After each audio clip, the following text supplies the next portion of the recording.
Okay, today we're going to take a look at a tight drive, or what I call a tight drive, and that's the ability to keep the ball on the wall. Now when I say keep the ball on the wall, I'm not talking about just going, oh, I hope it's on the wall. I'm saying the real ability to actually place the ball on the wall and have it run along the wall. I'll show you the concept and the method of doing it, but it takes practice. You need to develop the skill. It's not a skill you can just go, ripper, understand it, got all that. It's not going to happen like that. You need to build the strength, you need to build the control in your brain to say, this is what I have to do and this is the outcome that I will get. So from here, the concept is really quite simple. All you need to do is you need to drive your racket more towards the side wall rather than towards the front wall.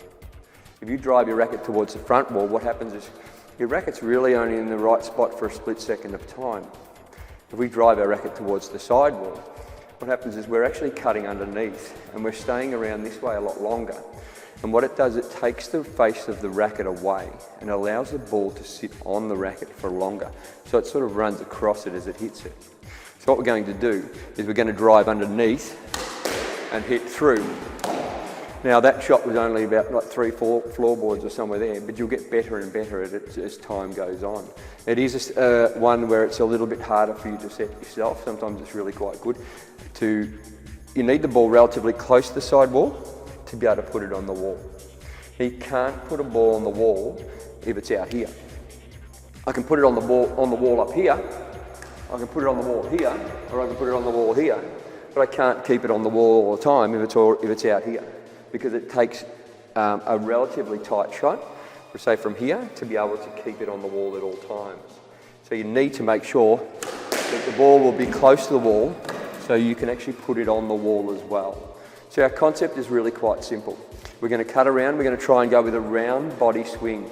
In other words, around this way. Now a lot of the other swings that I teach you will be about getting away from that as much as you possibly can, and that's why I need you to understand there's different swings for different outcomes. So mostly I like people to swing down the floorboard as much as they possibly can, but the more you do that, the more the ball squeezes out, so you need to be a little bit careful. So if you can, when the ball is near the side wall, and when it's really hard because I'm telling you to push your racket towards the side wall, yet the ball's on the side wall. So there's a fine line between how much you push to the side wall and how much you cut underneath. So the answer will be to go around and then just cut under and through. So it's a little bit interesting the way I teach it, if you like. But when I tell people to push their racket to the side wall, they get the outcome I'm after. And so that's why I'm telling you to push the racket towards the side wall, because that's what people generally will give you a quality outcome from. So what I'm going to do is I'm going to try and play a couple of drives down the wall and keep the ball on the wall. Now I'm not going to hit it overly hard. My aim is to really just keep the ball controlled. And because I've got the camera in the back corner, I also want you to be able to see that the ball's on the wall as well, so I can't go too deep. So we'll see how we go. If I cut around underneath and work on pushing my racket to the side wall, and that one's on the wall, and around the back, and around the back, and around the back, and every time I go around under and get the front wall first, I get the result.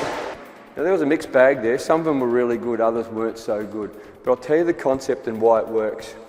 What happens is, when I push the racket underneath the ball, it puts a spin on the ball. So the ball spins this way. It hits the front wall. When it hits the front wall, it continues to spin ever so slightly. And then when it hits the side wall, instead of actually biting on the side wall, it runs along the side wall. And that's why it works. Now I'm going to give you a method to practice this, so I'll actually develop it yourself. What I want you to do, I want you to open the face of the racket, and I want you to serve the ball down the wall to yourself. So I'm going to stand here. It doesn't matter where you stand. It doesn't matter if you stand in the service box, stand wherever you like. But it's about flat racket. And I want you to get the racket underneath the ball as much as you can and push to the side wall really early and go around. And that's what you'll get.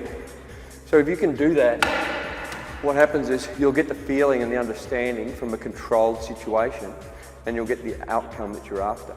And you'll learn to just push to the side wall a little bit more maybe, or open your racket face a little bit more maybe.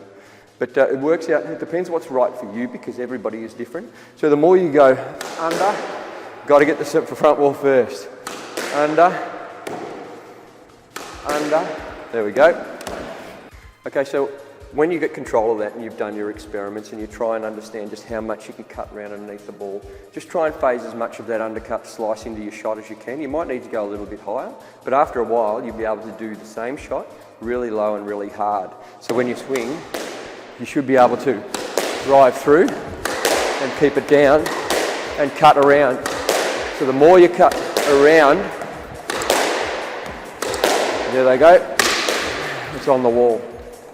Right, so the more you cut around, the better you'll get. Now the difference in the quality is unbelievable. If you can drive hard and put the ball on the wall, then you're on fire. That's what it's all about. So it's pointless driving the ball 1 billion miles an hour just to go and take somebody out on a fast drive if the ball's out here, because they can work off your pace.